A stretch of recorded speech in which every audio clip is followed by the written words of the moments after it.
Morning students, आज हम BA second year के सेकेंड यूनिट का जो federal system in India chapter है उसका अंतिम वीडियो पढ़ेंगे। इसके बाद में हम थर्ड यूनिट शुरू करेंगे। तो यहाँ ये बताना ज़रूरी है संघवाद क्या है। संघवाद शब्द की जो उत्पत्ति है वो फॉयडस शब्द से होती है और उसका मीनिंग होता है समझौता या एक अनुबंध।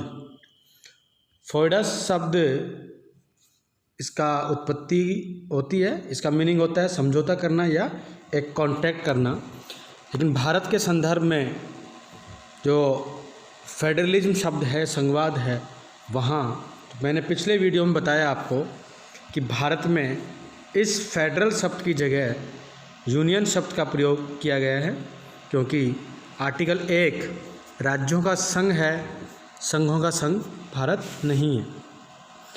वास्तव में महासंघ दो तरह की सरकारों के बीच सत्ता साझा करने और उनके संबंधित क्षेत्रों को नियंत्रित करने हेतु एक समझौता होता है, लेकिन भारत के रेफरेंस में ये हमें यूनियन शब्द के रूप में से देखना होगा। इस आधार पर हम कह सकते हैं कि संघवाद सरकार का एक वह रूप है जिसमें देश के भीतर सरकार के कम से कम 2 स्तर मौजूद होने चाहिए। जैसा कि मैंने आपको बताया पहले कि जो federal system of forms of government होती है वहाँ सेंट्रल गवर्नमेंट और स्टेट गवर्नमेंट 2 तरह की सरकारें होती हैं। इसकी जो विशेषता बताई थी उसमें आपने इसको पहले पढ़ चुके हैं। भारत की स्थिति में संघवाद को स्थानीय, केंद्रीय और राज्य सरकारों के मध्य अधिकारों के वितरण के रूप में परिभाषित किया जाता है। जैसा कि मैंने बताया आपको कि भारत में 2 तरह की सरकारें हैं, सेंट्रल गवर्नमेंट और स्टेट गवर्नमेंट। और इस सेंट्रल गवर्नमेंट और स्टेट गवर्नमेंट को संविधान के द्वारा शक्तियों का बंटवारा किया गया है, जो कि शेड्यूल 7 के अंदर बताया गया है। 7वीं अनुसूची के अंदर 3 प्रकार की सूचियां हैं, संघ सूची, राज्य सूची और समवर्ती सूची। इनके ऊपर हमें अलग अलग अधिकार मिले हुए हैं, अलग अलग विषय मिले हुए हैं, किस विषय पर कौन सा सरकार का रूप कार्य करेगा। आज इस वीडियो में हम ये देखते हैं कि भारत के अंदर संघवाद का किस प्रकार का नेचर हमें नज़र आता है और इस भारतीय संघवाद के विरुद्ध कौन कौन सी नवीन प्रवृत्तियां उभर कर सामने आ रही हैं या कौन कौन सी चुनौतियां हैं। इन वीडियो में हम उसको पढ़ेंगे। तो हम यहाँ देखते हैं कि भारत और जो संघवाद है इसमें मुख्य रूप से 2 प्रकार की शाखाएं हैं जो हमें देखने को मिलती हैं। केंद्र और राज्य के बीच संबंधों के आधार पर संघवाद की अवधारणा को हम 2 भागों में बांट सकते हैं। कोऑपरेटिव फेडरलिज्म यानी सहकारी संघवाद, प्रतिस्पर्धी संघवाद, इसको हम देखते हैं। सहकारी संघवाद में केंद्र और राज्य एक दूसरे के साथ क्षैतिज संबंध स्थापित करते हुए एक दूसरे के सहयोग से अपनी समस्याओं को हल करने का प्रयास करते हैं। अर्थात हम ये कह सकते हैं कि सेंट्रल गवर्नमेंट और स्टेट गवर्नमेंट एक कोऑपरेशन के आधार पर, सहयोग के आधार पर ये अपना कार्य करती हैं, जिससे कि विकास बहुत आगे बढ़ता रहता है। सहकारी संघवाद की इस अवधारणा से ये स्पष्ट हो जाता है कि केंद्र और राज्य कोई भी किसी से श्रेष्ठ नहीं है, अर्थात सेंट्रल गवर्नमेंट स्टेट गवर्नमेंट को बराबर महत्व देती रहती है। ऐसी स्थिति के अंदर कोऑपरेटिव फेडरलिज्म कहा जाएगा। इसमें जानकारों का मानना है कि यह राष्ट्रीय नीतियों के निर्माण और कार्यान्वयन में राज्य की भागीदारी सुनिश्चित करने के लिए एक महत्वपूर्ण उपकरण है। संघ और राज्य संवैधानिक रूप से संविधान की 7वीं अनुसूची में जो विषय दिए गए हैं उन मामलों पर एक दूसरे के साथ सहयोग करने हेतु बाध्य होते हैं। दूसरा जो संघवाद का रूप देखने को मिलता है प्रतिस्पर्धी संघवाद। प्रतिस्पर्धी संघवाद में केंद्र और राज्य सरकारों के मध्य जो संबंध होते हैं वो लंबवत होते हैं और इनमें ज़्यादा एक दूसरे से प्रतिस्पर्धा की स्थिति बनी रहती है। इस संघवाद की अवधारणा को 1990 के दशक में आर्थिक सुधारों के बाद महत्व प्राप्त हुआ। प्रतिस्पर्धी संघवाद में राज्यों को आपस में और केंद्र के साथ लाभ के उद्देश्य से प्रतिस्पर्धा करनी होती है। सभी राज्य धन और निवेश को आकर्षित करने के लिए एक दूसरे से प्रतिस्पर्धा करते हैं।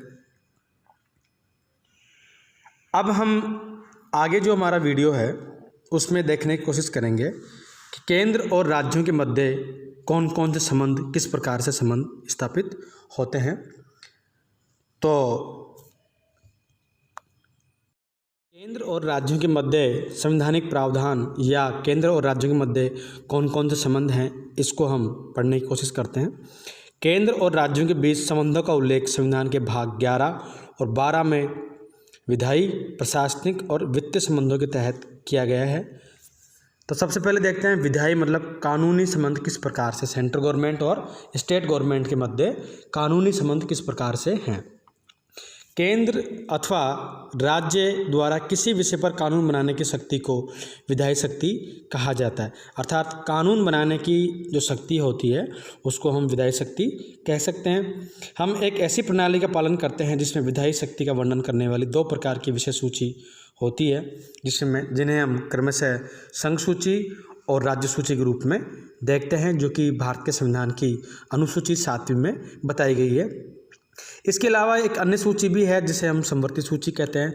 इस सूची के ऊपर केंद्र सरकार और राज्य सरकार दोनों का ही कानून बनाने का अधिकार है, लेकिन जब कभी समवर्ती सूची के विषय को लेकर, जैसे फॉर एग्जांपल शिक्षा एक समवर्ती सूची का विषय है, इसको लेकर अगर दोनों स्टेट्स और सेंट्रल गवर्नमेंट में कंट्रोवर्सी अगर होती है तो वहाँ सेंट्रल गवर्नमेंट का कानून मान्य होगा। संघ सूची के अंदर लगभग 100 विषय शामिल हैं और ये तीनों जो सूचियाँ होती हैं उसमें सबसे बड़ी है। इन राष्ट्रीय हित के जो महत्व के 100 विषय हैं, इन पे कानून बनाने का अधिकार सेंट्रल गवर्नमेंट को है, संसद को है। इस सूची से संबंधित विषयों पर कानून बनाने का अधिकार केंद्र के पास होता है, वहाँ की संसद के पास होता है। इसमें मुख्य विषय जैसे रक्षा, रेलवे, जनगणना, पोस्ट टेलीग्राफ, आयकर, कस्टम, इसमें विदेश सेवा, वित्त, ये जो हैं ये सारे संघ सूची के विषय हैं और इन विषयों पर कानून बनाने का अधिकार सेंट्रल गवर्नमेंट को दिया गया है। इस आधार पर हम कह सकते हैं कि विधायी संबंध में केंद्र और राज्यों के मध्य 7वीं अनुसूची के अनुसार विषय बांटे गए हैं। दूसरी सूची जो होती है राज्य सूची, उस राज्य सूची के अंदर 62 विषय हैं। उन पे जैसे पुलिस है, उद्योग है, इस पे संबंधित सरकार अपना कानून बना सकती है। तो इस प्रकार से हम कह सकते हैं कि विधायी संबंधों में सूचियों के आधार पर संविधान के द्वारा ये बंटवारा किया गया है और उसी के अनुसार ये अपने कार्य करते रहते हैं। प्रशासनिक संबंध संविधान के अनुच्छेद 256 से लेकर के 263 तक केंद्र और राज्य के प्रशासनिक संबंधों की चर्चा की गई है। प्रशासनिक संबंधों से तात्पर्य केंद्र और राज्य सरकारों के कार्यपालिका संबंधी तालमेल से होता है। सामान्य रूप से संघ और राज्य के बीच शक्तियों का विभाजन किया गया है जो संविधान के द्वारा बताया गया है, परंतु प्रशासनिक शक्तियों के विभाजन में संघीय सरकार हमें ज़्यादा ताकतवर या शक्तिशाली नज़र आती है और राष्ट्रीय हितों को ध्यान में रखते हुए राज्य सरकार के प्रशासन पर संघ का पूर्ण नियंत्रण प्रदान किया गया है। जिस प्रकार से अखिल भारतीय सेवाएं होती हैं, जो IAS वगैरह होते हैं, IPS होते हैं, वो सेंट्रल गवर्नमेंट के नुमाइंदे होते हैं, लेकिन राज्य सरकार में उनकी पोस्टिंग होती है। इस प्रकार से हम कह सकते हैं कि राज्य सरकार के प्रशासन पर संघ सरकार का पूर्ण नियंत्रण किया गया है। केंद्र को यह अधिकार दिया गया है कि वह आवश्यकता अनुसार कभी भी राज्यों को निर्देश दे सकता है। इसके अलावा संसद को यह अधिकार है कि अंतर्राज्यीय नदी विवादों पर फैसला भी कर सकती है। अंतर्राष्ट्रीय परिषद के निर्माण भी सेंट्रल गवर्नमेंट कर सकती है। भारतीय संविधान ने प्रशासनिक व्यवस्था में एक रूपता सुनिश्चित करने का प्रावधान किया गया है। इसमें IAS और IPS जैसी अखिल भारतीय सेवाओं का निर्माण और इन्हें राज्य के प्रमुख पद आवंटित करने संबंधी प्रावधान शामिल हैं। अखिल भारतीय सेवा के अधिकारियों की मौजूदगी से हम ये कह सकते हैं कि वहाँ सेंटर का नियंत्रण होता है। तीसरे जो संबंध की बात करते हैं, वित्तीय संबंध, इनका उल्लेख भारत के संविधान के अनुच्छेद 268 से 293 तक किया गया है। केंद्र और राज्यों के मध्य वित्तीय संबंधों की व्याख्या की गई है। साथ ही संघ और राज्यों के मध्य वित्तीय संसाधनों का विभाजन भी किया गया है कि किस प्रकार से कौन से टैक्सेस किसके अधीन रहेंगे, कौन से टैक्सेस किसके अधीन रहेंगे, कितना टैक्स का हिस्सा किस सरकार को मिलेगा।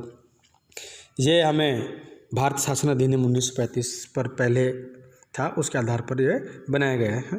गौरतलब है कि वित्त आयोग के सुझाव पर केंद्र और राज्यों के मध्य राजस्व का वितरण किया जाता है। संविधान द्वारा केंद्र और राज्यों को राजस्व का स्वतंत्र स्रोत प्रदान किया गया है। संविधान के अनुसार संसद के पास संघ सूची में शामिल विषयों पर कर लगाने की शक्ति है। राज्य विधायिका जो राज्य सरकारें होते हैं उनके पास राज्य सूची में शामिल विषयों पर कर लगाने की शक्ति दी गई है। संसद और राज्य विधायिका दोनों के पास ही समवर्ती सूची में वर्णित विषयों पर कर लगाने का अधिकार है, लेकिन अगर कभी कंट्रोवर्सी होती है तो संघ सरकार का यह मान्य होगा। संसद के पास अवशिष्ट विषयों के संबंधित मामलों पर भी कर लगाने का अधिकार है। जैसा कि मैंने आपको पिछले वीडियो में बताया कि अनुच्छेद 248 के तहत अवशिष्ट सूची पर कानून बनाने का अधिकार भारत में केंद्र सरकार को दिया गया है। केंद्र सरकार उस पर कानून बना सकती है और इससे संबंधित मामलों पर कर भी लगा सकती है, वो भी सेंट्रल गवर्नमेंट के पास में सुरक्षित है।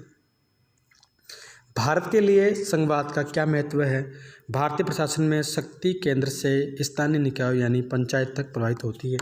इसी कारण देश में विकेंद्रीकरण आवश्यक है। मतलब भारत के अंदर संघवाद क्यों आवश्यक है?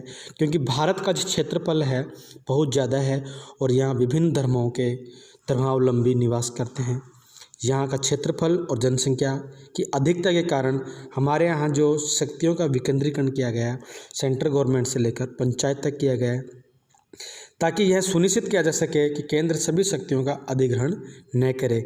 यही संघवाद की आवश्यकता को जन्म देता है, अर्थात इसीलिए भारत के अंदर संघवाद अपनाया गया है ताकि सेंट्रल गवर्नमेंट ज़्यादा हावी नहीं हो।